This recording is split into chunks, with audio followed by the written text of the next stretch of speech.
নাঙ্গলকোটে শহীদ president Ziaur রহমানের ৪৪তম মৃত্যুবার্ষিকী উপলক্ষে দোয়া মাহফিল। দেশ বাংলা নিউজ 24, সময়ের সাথে তারুণ্যের পথে। সাবেক প্রেসিডেন্ট এবং স্বাধীনতার ঘোষক, মুক্তিযুদ্ধের অন্যতম সেক্টর কমান্ডার শহীদ প্রেসিডেন্ট জিয়াউর রহমানের ৪৪তম মৃত্যুবার্ষিকী উপলক্ষে কুমিল্লার নাঙ্গলকোট পৌরসভা বিএনপির আয়োজনে দোয়া মাহফিল শুক্রবার দুপুরে নাঙ্গলকোট বাজার কেন্দ্রীয় জামে মসজিদে অনুষ্ঠিত হয়েছে।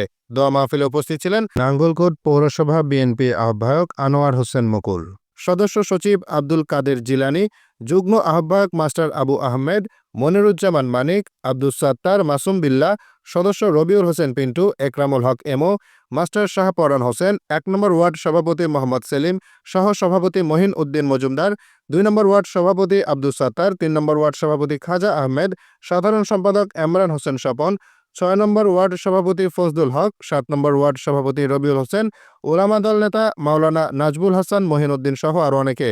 অনুষ্ঠান শেষে শহীদ প্রেসিডেন্ট জিয়াউর রহমানের আত্মার মাগফিরাত কামনায় দোয়া মোনাজাত করা হয়।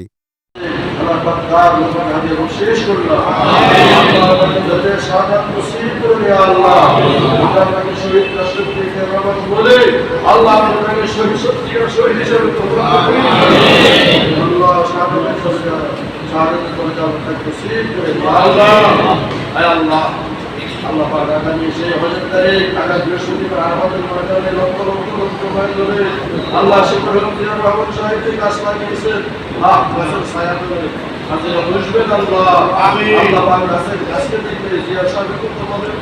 আমরাও সেই গাছের বিষয় ছিলাম। আল্লাহ পাক ময়দানে হাসেন তাকে তিনি যেভাবে হাজিদের জন্য গাছের ছায়া গাছ লাগিয়ে ছায়ার ব্যবস্থা করেছেন, আর সাহেবের ছায়ার ব্যবস্থা করেছেন। আমিন। জীবনের সকল গুনাহ মাফ করে আল্লাহ দেশের জন্য জাতির জন্য তিনি খেদমত করেছেন। দেশ বাংলা নিউজ 24, সময়ের সাথে তারুণ্যের পথে।